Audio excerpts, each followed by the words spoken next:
அனைவருக்கும் வணக்கம். கம்பெனியை பதிவு செய்வதற்கு பணம் கொடுத்து உதவிய நபர் செலவு செய்த தொகையை திரும்ப பெற முடியுமான்னு பார்க்கலாம்.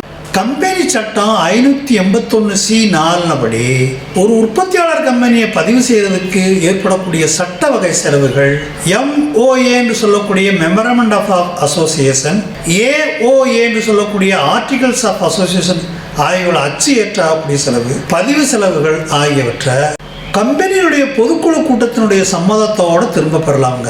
நன்றி, வணக்கம்.